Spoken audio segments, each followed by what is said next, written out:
Hello. This is the Fight Back podcast, hosted by exercise scientist Georgia Very. Here you'll find a series of honest conversations about martial arts and mental health. My guests and I explore the statement that every martial artist has heard: martial arts saved me. How and why do combat sports save people? Listen to find out. Anybody here has had very little Aikido? Okay. And borrow you. And I'll give you that in a moment. Stand up, please. Everybody move away. I also probably fit into the category that you're talking about. So, what is the safety factor? You weren't here when I said it. Oh, okay. You can stop at any point. Okay. I will obey you. Okay. What would it be okay if I pulled on you? Okay. What are you doing? I'm going into a hanmi. And why? Myself because it's a three-pointed. Yeah, so why are you trying to anchor yourself? Because I don't want to fall over. Okay. So pull me. Right. Am I falling over? No. Okay. Is it less work? Yes. Yeah. Are you falling yet? No. Okay, why did you resist? Because you're human. Because I perceive threats everywhere. Okay, there are threats everywhere. Yeah. Can I push on you? Mm-hmm. What do you feel when I do that? A bump. Okay. And does anything change in your breathing or your tension or anything? I actually relaxed. Okay. Okay. What are you doing? Yeah. What did you do? Yeah, I know what will work.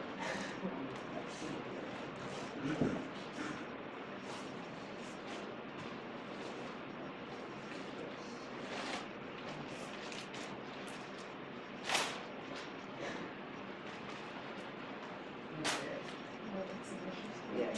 May I? Sure. They're clean.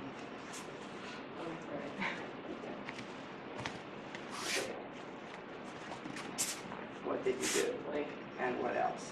and smile. And what else? Anything change in your breathing or your... I held my breath a little. Why? Because you're being Something attacked was with a coming at my clearance. face. Okay. What did you do? Yeah, why?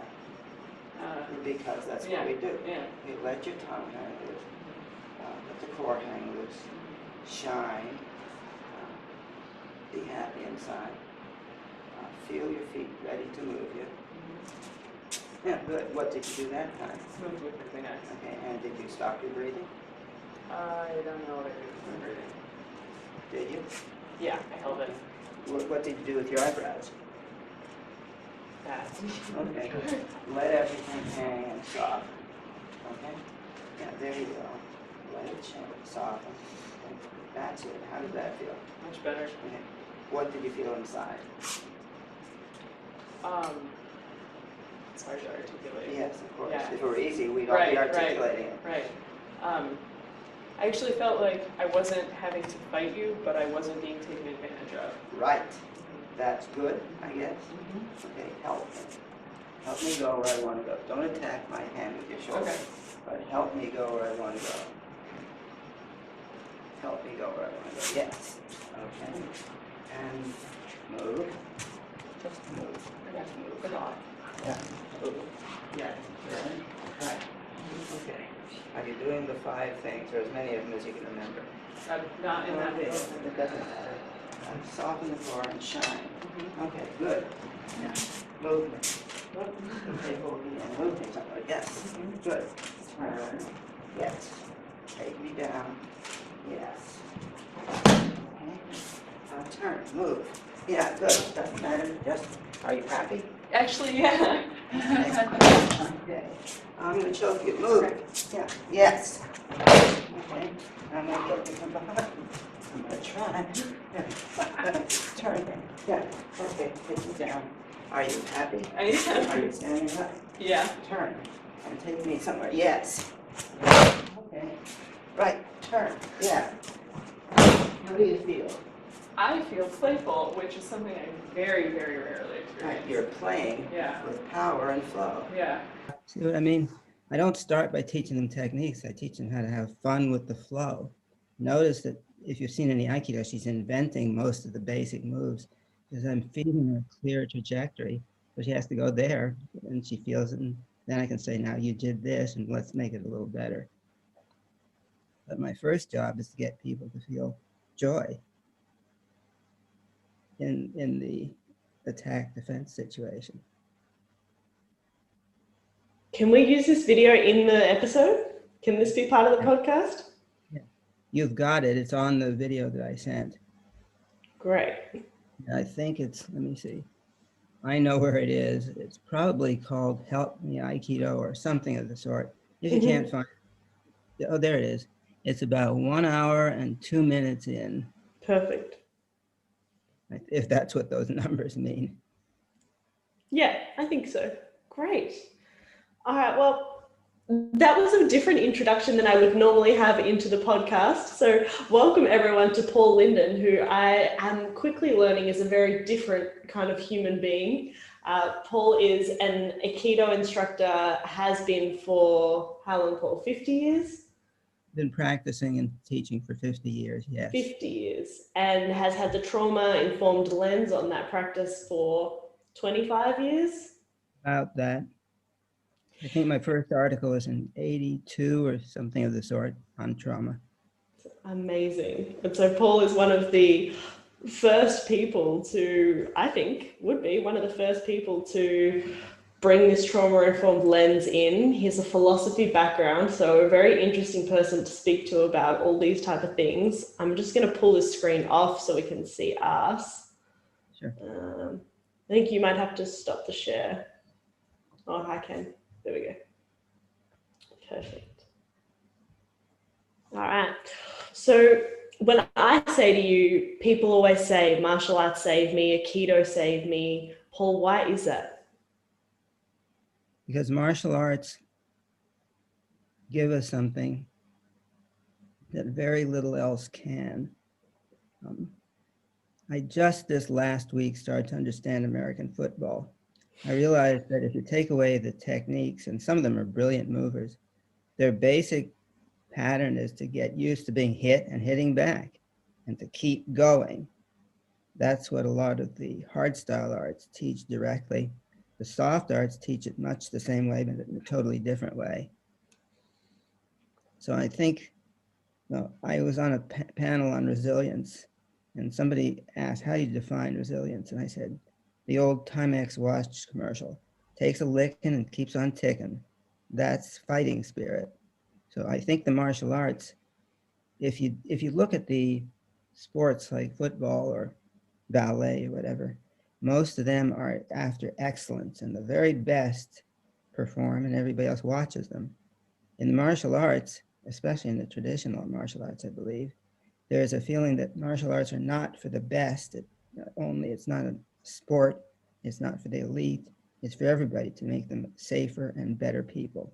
And so Aikido or the other martial arts give people something that they desperately need, which is a place of strength that isn't oppositional and harsh, and kindness that isn't wimpy. And that's Kindness that isn't wimpy. I love that. solution to a lot of the problems we have in the world. Power and love, I think, are exactly the same thing, spelled differently. How so? No, okay. If it's, say your friend is hit by a speeding bumblebee and is lying in the street bleeding. You say, ooh, blood, I can't stand it. Can you help them? Of course, they're my friend. They're hurting. No. If you can't look at the blood and you turn away, you can't help them. So you need some power to be able to make your love work. If you got power and it's self-destructive and leads everything down the tubes to hell, I don't call that power, I call that brutality and self-destruction. So power needs love, love needs power, and when you put them together, you can't tell the difference. They need each other, they're the same thing. I think it's just a matter of what we speak about. We can speak about the front end or the rear end, but there's only one animal there, and it's power and love. Do you think martial arts inherently teach that, or do people need to be more specific in their teachings? Like if you just go into any club, are you going to get that lack of, what did you just call it, without the wimpy brutality? wimpy, brutality is not wimpy, except in a certain sense, wimpy love. No, I think it has to be taught deliberately, and people have to choose to learn it. Having said that, I think if you continue to do the art, sooner or later it speaks to you. I think the hard arts as you go up get softer, and the soft arts as you go up get stronger, harder. But I don't learn much unless I do it deliberately. I was never a movement person. I was a bookworm. So I have to deliberately do what I'm going to do with my body, or it doesn't happen.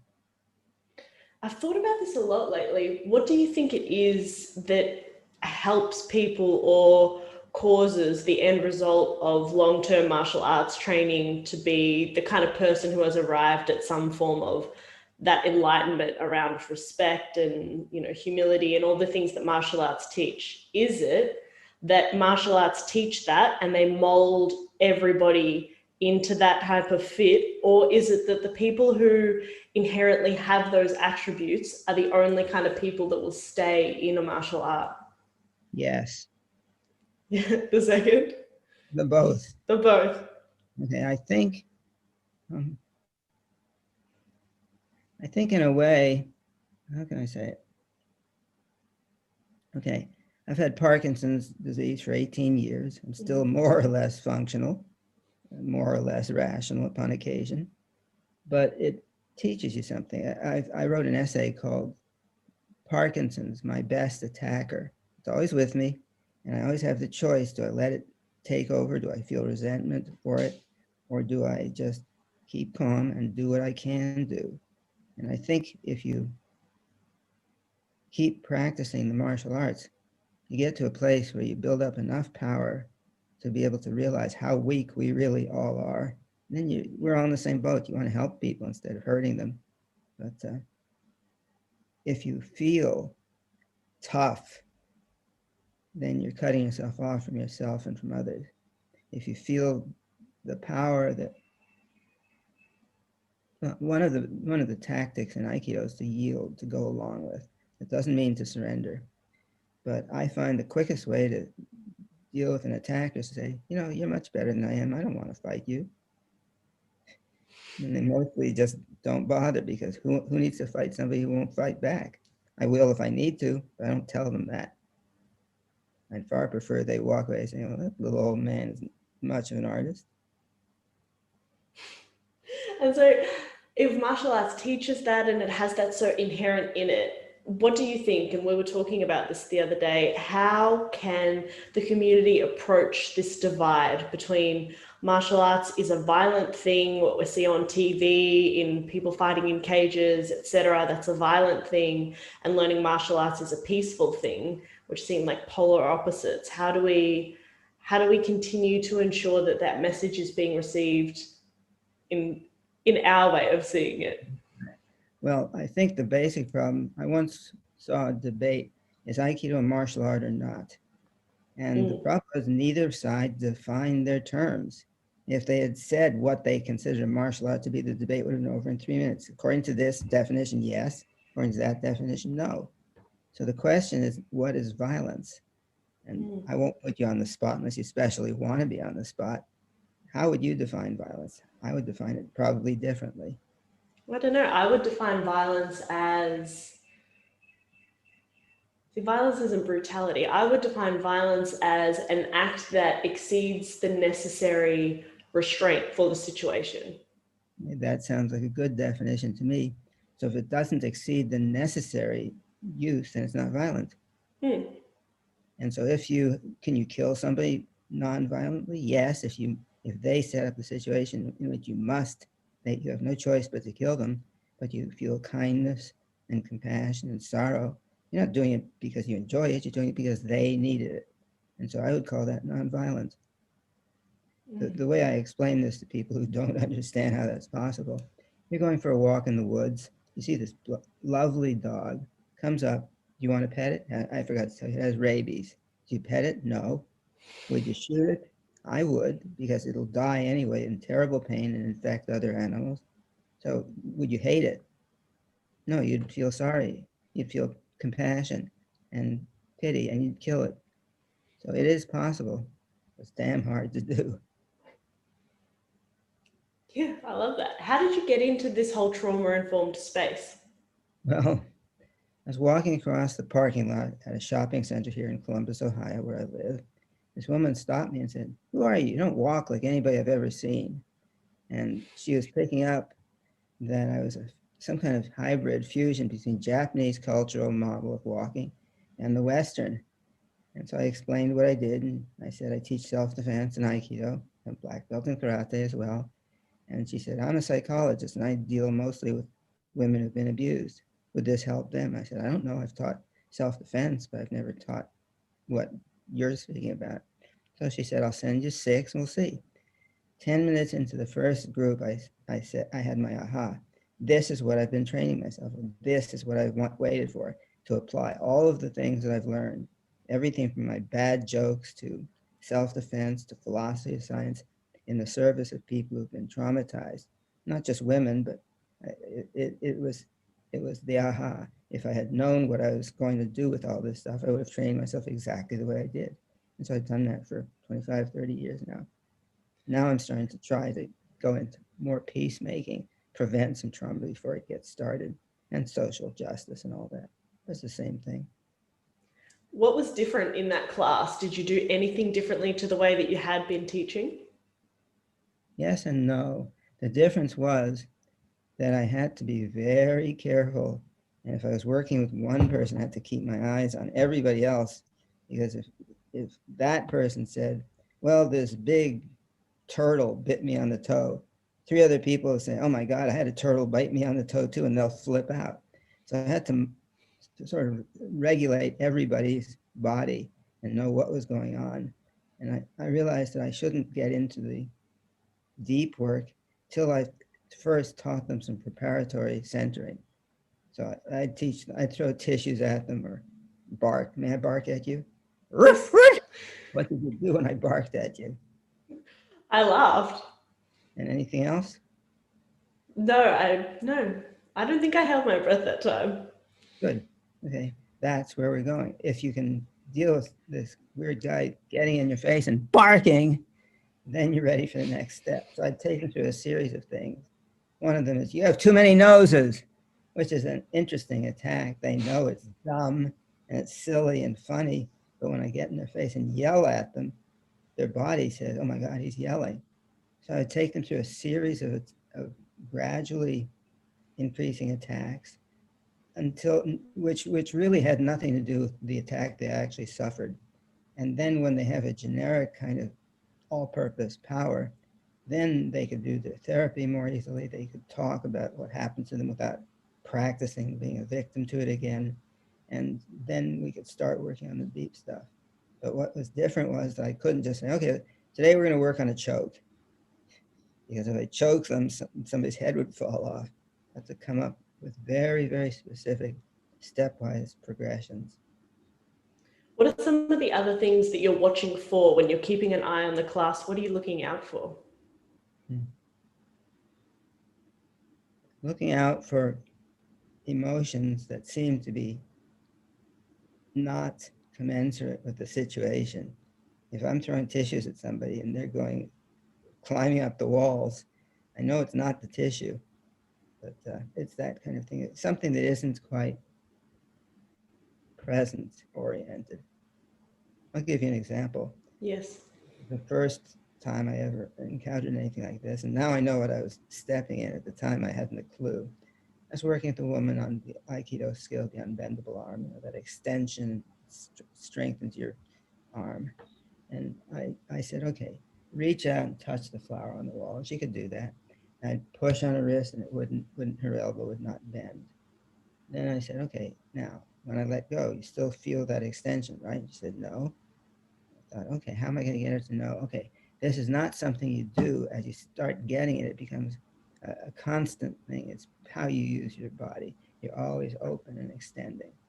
So I said, okay, let's start from the beginning. If I grab you, you can feel my hand on your arm, right? Right? She said, yes. I said, now what I was thinking was I'm going to take my hand away and she'll still feel her arm. And I can say, see, the awareness abides. And I took my hand away and said, can you still feel your arm? And she said, no. I said, oh, I get it. You're just a product of what somebody does to you. You don't exist, actually.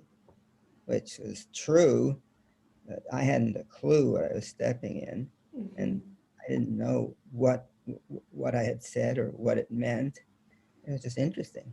And she broke down crying, ran out of the class, and never came back. Wish I could have done something about it, but it took me a few years to figure out what had happened. What do you do now when people have that true lack of interoception, that lack of being able to sense where their body is in space? I help them. I help them understand. How would I do that? May I choke you, please? What should I do? Sure. Yeah, right. Well, you do something different, but most of them will say, no. I say, where did you go? I didn't go anywhere. And I had one guy, for example, no matter what I did, I say, what did you do when your brother did that? He said, nothing. And no matter what you said, this is the reason his therapist sent him to me. No matter what I did, he'd say, no, I didn't feel anything, I didn't do anything. So finally, and this is only not for the faint of heart, I pulled a knife on him and he went, I said, after I poked him slightly, it didn't penetrate very deep, of course. But I said, what'd you do? He said, nothing. So I poked him again, said, what'd you do with your hands? He said, no, they went up. And I took him on a tour of his body, and every time I poked him, he'd find a new body part. And then I said, what did you feel when you did that? He said, nothing. And I said, watch. I did it. And he said, you look scared to death. And he said, oh my God, I must have been scared, but I didn't notice it. And that was the beginning. I taught him to not feel the feeling, but to notice what the body did, what he did in his body. I define emotions as physical actions you do in your body. If you can't feel the feelings are what those physical actions are experienced as. If you can't feel the feelings, I don't tell you to feel the feelings, you can't find them. I say, where in your body did you do something? What did you do there? Do it more and more. At some point, they'll start to feel it. Do you feel like you're able to do that in a class setting, or does it need to be one-on-one when people are at that level? Okay, it depends. I would certainly not do any of this in an ordinary Aikido class. That's not the contract. The contract is we're here to learn Aikido defense techniques and perhaps philosophy and all that. But if we're a group of survivors specifically set up for survivors to practice in a class, yeah, I'd do it. And then I hope I'd have some of the therapists there to watch out for if one of their heads falls off, to catch it and put it back on. Because if I'm working intensely with one person, it's difficult to monitor the others. But yeah, in that case, it's very productive, because if I do something with one and three others say, oh wow, something like that happened to me too, then we get this amplification. We go round and around the circle. It makes it very easy. I don't ever suggest, could this have happened to you? But when they see somebody else going through something, they say, gee, that sort of happened to me too. Never work with somebody and say, if you were in the dark, a client comes to you and says, I'm sitting in the dark, and somebody put a hand on my shoulder. What's your next question? Why are they there? You don't know. It could be a clock hand, a chimpanzee hand, a statue hand. You're coming complete with ideas and stories. And if I did that, then they're my ideas and my stories, and not necessarily the client's. So I don't suggest anything. I just say, okay, and what do you do in your body when this happens? I keep asking that. Eventually they find out what they're doing and why. So that's clearly a trauma-informed class. Yes. Is there anything that you do in your teaching that makes it more, like, we'll call it trauma sensitive? So it's not that the class is set up to cater to helping people recover, helping survivors recover, but there might be people who just have trauma, because people with a history of trauma are often drawn to doing martial arts. And so is there anything that you do now, or that you've developed over those 50 years, that you think is different to the way that other teachers are teaching, that makes it more trauma sensitive, or even just human sensitive? Yes, I start, as I said, with the idea that emotions are things you do in your body, they're actions. And so if somebody you're punching me and I'm grabbing you, if I grab this way, see what I did with my neck? I pulled in, and I'm watching for that. Why is he pulling in? If he opens his neck, lets his tongue hang loose, lets everything soften, then he can move better. Why does he feel the need to pull in? So I'm looking for those kinds of actions in the body.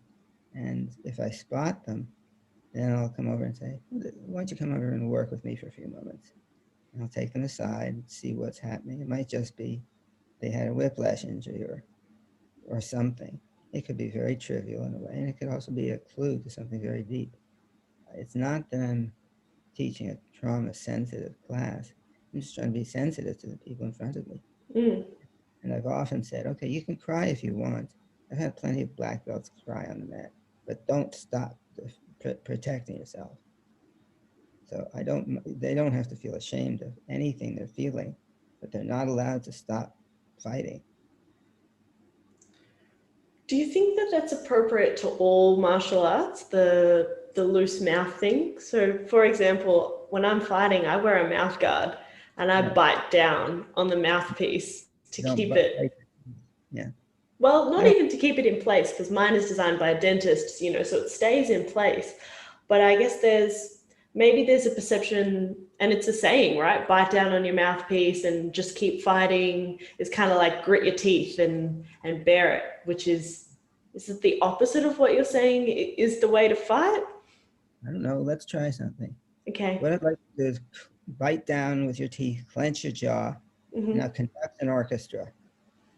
Move your arms. Keep your mouth tight.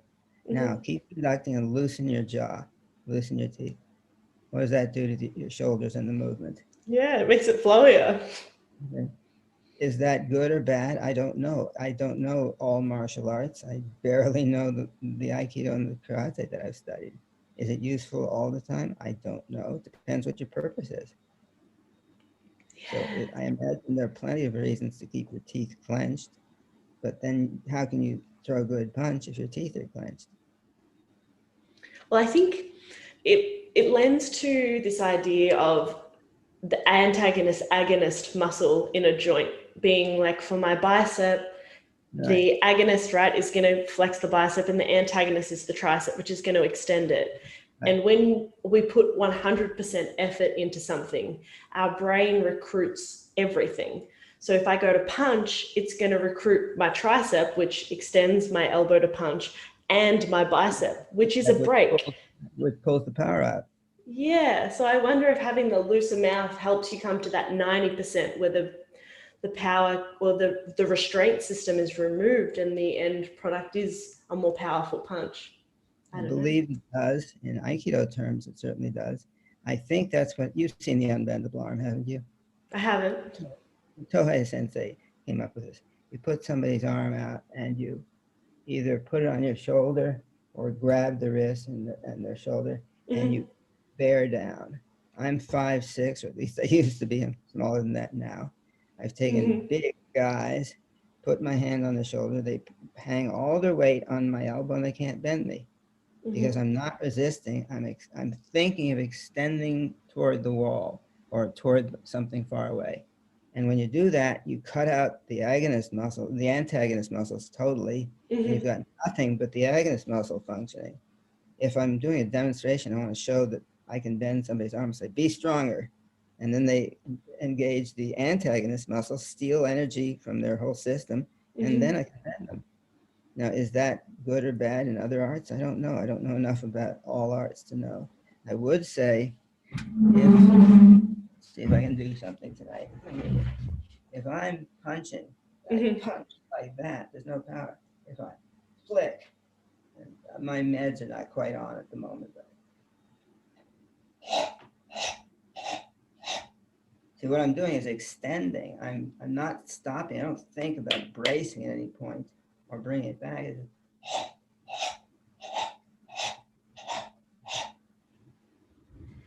Now, it's probably a fusion. There aren't too many people who study the hard and the soft art.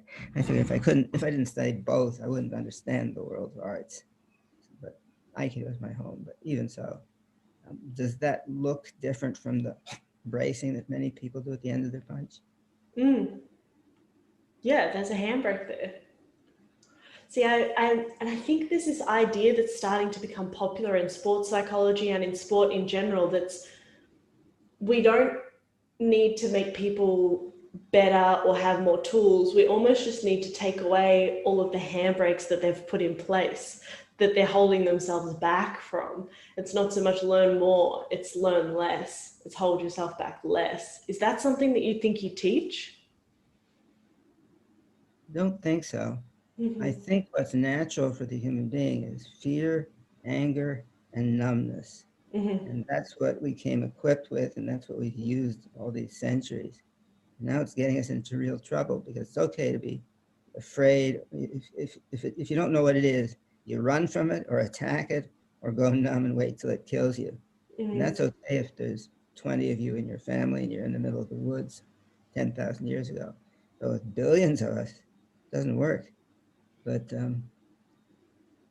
I think that the idea of, it may not be natural to do this. I don't know what natural means, but I have kannst du Deutsch sprechen? Hmm? No, kannst du Deutsch sprechen? That's German. Can you ask, can you ask a question? I don't know German. Speak German. Could you speak it without learning it? No. No, I think that punching and being soft is the same way. I think we're Mm-hmm. more readily able to be stiff and hard and hit than we Mm-hmm. are to be soft and gentle and hit. But I think it takes a lot of training to do soft movements that are powerful. But I don't know. I wouldn't venture to say it. It's next week I'll know more. I hope.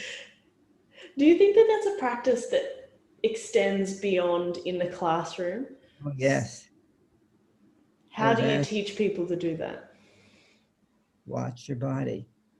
Mm-hmm.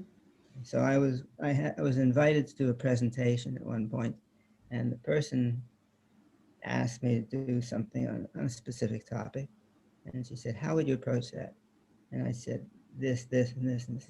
She was scratching her head. What does that have to do with anything? You're just going off talking about stuff. That isn't what I asked you to teach. And so I gave her one of my writings. She read it. And she said, "Oh, I see. It's the same thing." I said, "Right. The phrase I use is all the same except for the differences. But I can't explain what do I do in this area that's totally different from what I do in the other area because it's all the same. But they have to understand why." I think of it as an open, spacious posture and awareness and Mm-hmm. kindness and power. And that is the same always. And she expected me to give a very different answer. And she got pretty pissed when I said, "I can't, this is what I have to teach." When she finally understood it, she thought it was, she liked what I was saying. But my response could have been, "Okay, you dimwit, this is what I do. If you don't like it, bug off." But I did the Aikido thing. I softened. I opened my chest. I chose to keep breathing instead of not breathing.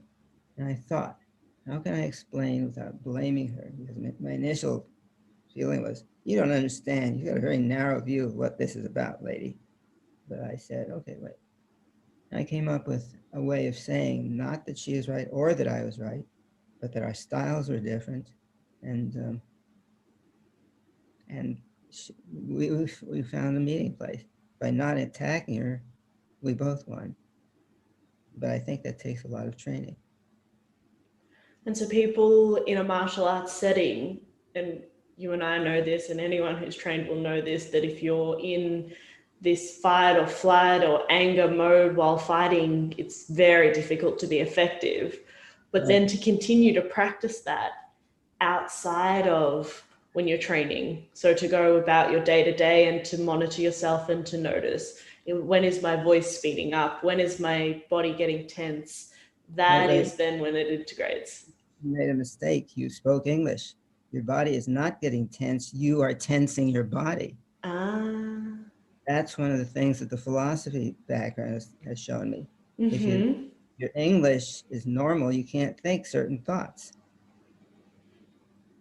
You made me Okay. so mad when you stepped on my pet rabbit. No, that's English. I made myself so mad about you when you stepped on my pet rabbit. So the Mm-hmm. very construction of our language says you made me feel. And that, Right. We don't take ownership. exactly, we're encouraged not to. And so one of the things I'm doing is not only monitoring my body, Mm-hmm. but monitoring my words so I can speak about my body without getting sidetracked. Mm-hmm. So I start with the body, but I always have to keep, what am I doing? What am I saying? It gets very technical. One of my Mm-hmm. recent things, years ago, I was walking by a pond in the spring, and I Yes. watched the pollen drifting down onto the water. And I said to myself, gee, the winding is blowing the pollening onto the watering. There was nothing solid there. There's nothing immovable. And we had the wind is blowing the pollen onto the pond. Solid nouns for changeable processes. Didn't make any sense. So I've kept that with me. What is an emotion a thing? Can you stop it? Or is it a process that you have to work with and change? See, so it's a little weird being a hybrid philosophy martial artist, but I think the language and the martial training go hand in hand, or maybe foot and mouth or something. Oh, I love it. I think it makes so much sense. It's great. I could really talk about this all day, but I do want to make sure we really cover off some of the great things that you've learned in your work working with trauma. So what would be a list of some of the things that are different in a trauma-informed class? I don't know. I know it's different in my trauma-informed class. In your trauma-informed class, then. Thank you for putting up with me. Okay, well, basically, I'm watching for it. Mm-hmm. I'm watching for the out of proportion responses. Mm-hmm. I'm watching for anger. I'm watching for protection in weird ways. I had one client once, I said, okay, if you're driving down the freeway and you shut your eyes, they can't hit you because they can't see you, right? And she said, yes. That's a little bit unusual, but you can see that in their movements. Sometimes they'll just blank out for a second, so they don't have to be there. I had one woman once somebody tried to mug her on the street. Mm-hmm. She lost consciousness, and when she came to, the guy was flying through the air, and then he landed with a crunch, and she ran. I think I know which technique she used. Something in her said, "Look, lady, you still believe you don't believe you can do this. Out of the way. I'm going to take over, and you're going to defend yourself, and then you can come back." There was a part of her that knew that she could do it, but she was such a chicken shit in her normal presentation that she couldn't have done it by choice. So something took over. Some part of her took over. So I'm always watching for that kind of stuff. What about if somebody's going into a class and the reason they're going into the class is because they're a survivor?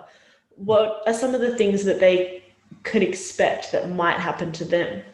One of the things I ask about, I have an intake form when somebody Mm-hmm. comes in, where do you hear about my Aikido school, et cetera, et cetera. I say, why are you coming?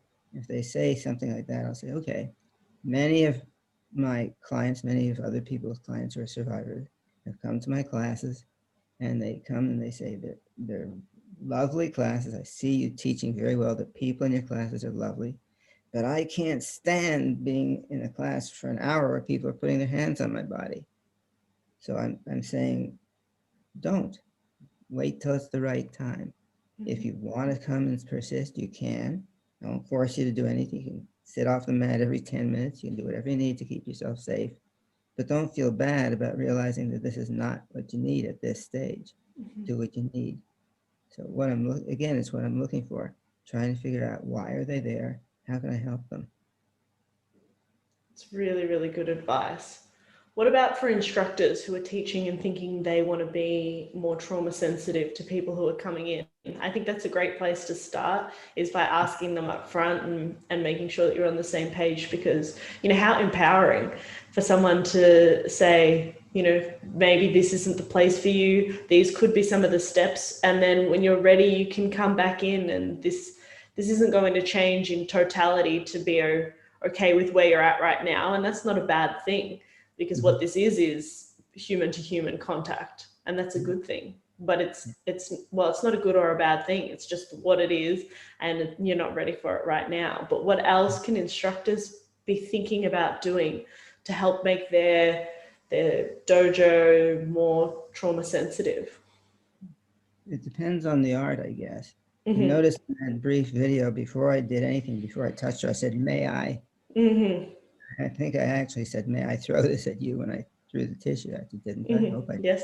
Yes, you did. I asked permission. I asked permission before I do something, informed consent. And I don't presume that everybody is in the same place and there for the same reason. So if you teach, well, this is how I do Aikido anyway. I really don't like memorizing techniques. I never could, so I pretended I shouldn't have had to. But if I grab your wrist, how many different directions could I move your wrist? Forward, to the side, back, up, down. I don't know. Every other direction in between. Yeah, infinity. Yes, right. Or at least lots and lots. How many techniques do you have to defend against a wrist grab? Which wrist grab? Well, they're all the same defense, aren't they? I suppose I would turn to find the weak point and pull it out. Yeah, I would not. I would go with the specific direction of the attack. If somebody is gripping with their thumb, there's power flowing down this way. If they're gripping with the little finger, there's power flowing up that way. Now it's more efficient and in a certain sense just to ignore that and slug the sucker. That's a very simple algorithm. But I find it very interesting to go with it and to try to figure out, okay, if there's power in the little finger, how's that affecting the shoulder? And which hip does it affect? Squeeze your hand, please. Make a punch. Make a fist. I put more power in the top. What does that do to your back compared to putting more power in the finger? Is it? I'm not sure. Does it change anything? Yeah, there's like a slight tightness across the middle back, I would say. It's like a contraction. Yeah. And if you bend your wrist just a bit too much, does that change the rest of the body?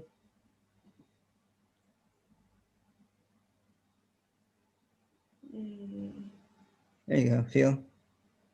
When you do that, does anything change here? When you open your wrist, when you hyperextend your wrist, does anything change right in here?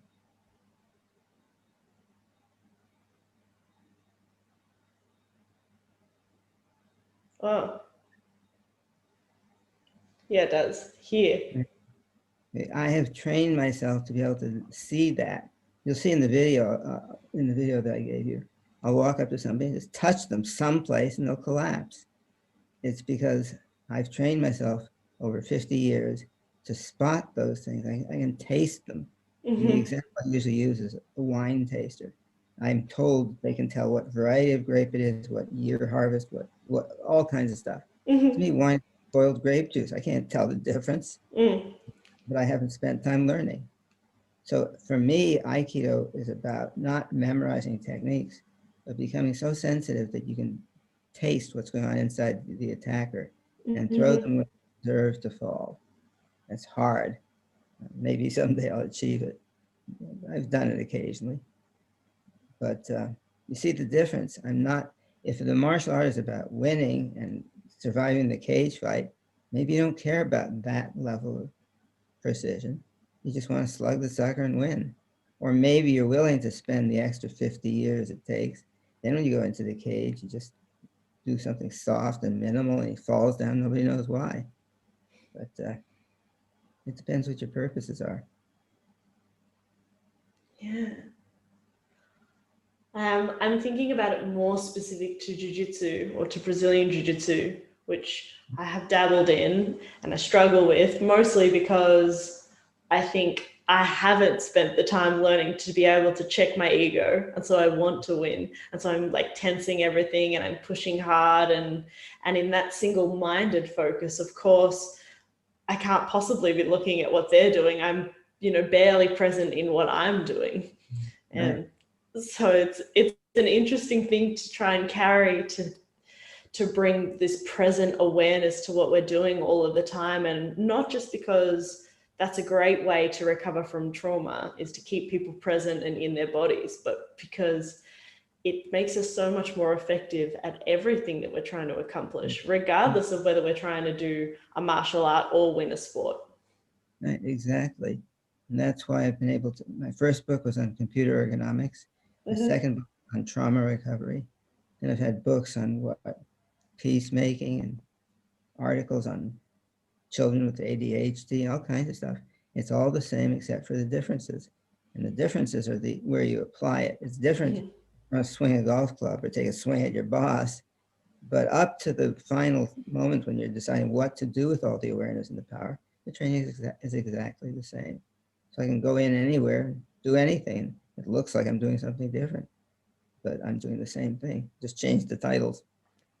And that all comes back to a concept that you've spoken to me about before, which is this swim with joy. I want to end on you explaining what that means to people to go through life figuring out how to swim with joy.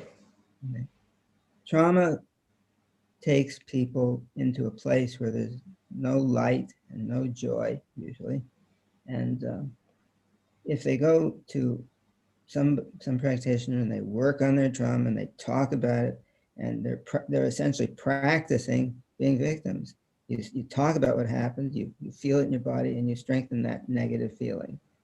If you learn how to open your body and not recreate the trauma, that's one step.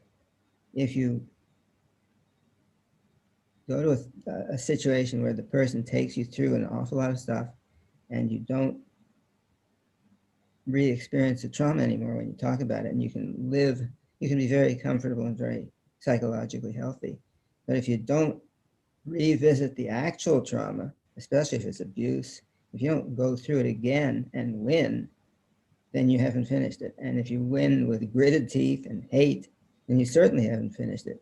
If you swim with joy, then the near drowning experience is cut off and it doesn't affect you much. So I think that if you don't, a lot of therapists don't think that it's legitimate or possible or not re-traumatizing to lie down on top of somebody who's been pinned and raped. If you don't, how do they ever get free? No, it has to be the end of a long, careful process. It has to be utterly trustworthy, and on and on and on. But when somebody throws me off, and through their own efforts they create safety, they sit up and they have this glorious grin on them. And they are happy, and I could show you videos of that as well. But it's that smile makes it all worth it. And they say, "Wow, that's the smile of freedom," and they're in great shape. But if you say you can't do that, they can't go through it because what defeated them will defeat them again, then you're saying you're basically powerless. You always were. You'll stay that way. Now you're healthy and powerless. I don't like that. I want people to be empowered, literally. And the only way to you don't have to be empowered in everything in every way, but in some sense you have to go through what disempowered you and fix it with joy. Love it. How can people find you and connect with you online and in person if they are in Ohio? That's a thing. In person, when we get rid of the virus, I know what you mean. That's true. My website is www.beinginmovement.com, like human being with a hyphen, in-movement.com. My email is my name, Paul Linden, PaulLinden, @AOL.com. And if people write to me or communicate, I do write back. Sometimes I take a while because there's too much. There's only 26 hours in a day. 26. Something like that. Depends whether you're in the northern or southern hemisphere, I guess. But anyway, I enjoy making contact with people. So please do, if you have questions, contact me. And thank you very much for having me on this podcast. I've enjoyed it. Thank you. Good questions. You gave really, really good answers. This has been an excellent episode, Paul. Thank you. Appreciate it. Thank you so much for listening to the Fight Back podcast. Please give me a like on YouTube, leave me a review wherever you listen to podcasts. thank you to Nari for the beautiful song Shape Me, which is heard at the beginning and the end of this episode. Nari wrote this song about Shape Your Life, which is a boxing program for self-identified female survivors of violence in Canada. She wrote this song using the words and experiences shared by participants with Kathy Van Ingen, and you can find out more about Shape Your Life in my interview with Kathy in episode 8 of the Fight Back podcast. And of course, you can hear more of Nari's work by going to her Instagram at Nari the Saga. See you next time. Don't gotta tell you what my name is, I don't gotta explain it. Walk in the room, hear a boom erupting like I'm famous. I'm here shedding shells, I'm shameless. I fear nothing, no complacence. Walk too many tight ropes with no hope, so I became this poster they hold over all the heads of trauma holders. You don't need to know my history, I move boulders. Atlas shrug, cause I lifted the weight up off his shoulders. No pretense of defense, move first like chess soldiers. This goes deeper than empowerment, cause I'm the one that power it. Physical meets mental, challenge me to keep devouring. If I can't change the scenery, at least I change perspectives. No longer isolated, but elevated and selective. Darkest places become beautiful spaces. This is where rage meets patience, meets power meets gracious. Meets, we're so glad you came and the feeling is contagious. When you the walking impact of intended bad intentions. When you the manifesting of collecting all their tensions. You the soul and body hold it all and still remember. But I'm a work in progress, testament to all contenders. Forgot what it was like to have control over self. Forgot what it was like to be the one in charge. Forgot in my reflection I could see all my wealth. Forgot that with my bare hands I break all these bars, barriers and obstacles. They can't cage me, they can't chronicle all my experiences and reduce them to appearances. When I was truly beaten, gave myself clearances to fall down, mess up, and get myself back up. I'm not looking for clovers cause I don't believe in luck. Damn, you were badass, I heard them say it clearly. Why thank you very much, I know now I'm not weary of what's next for me. Cause I expect to see growth like I was planted, watered, fed, and bloomed to be. The positivity and accountability, knowing they won't step if I'm the agent of my agency. I think I found my voice again, huh? I think I found my voice again, huh? I'm not sorry, or the end where I begin. Boundaries, I know them well. Take a breath and meditate. Who is she? I know her well. Now I get to open gates. 1, 2, 1, 2. I don't need your permission. And if you get uncomfortable, then use your intuition to know that I won't stay where respect is ever missing. And everything I do, that's me making decisions. It's truly underrated, the value of self-worth. Forgot that I was rich from the moment of my birth. A penny from my thoughts, no really, you can't afford it. You cannot buy my story, rewrite it, or record it. You cannot buy my story, rewrite it, or record it, huh?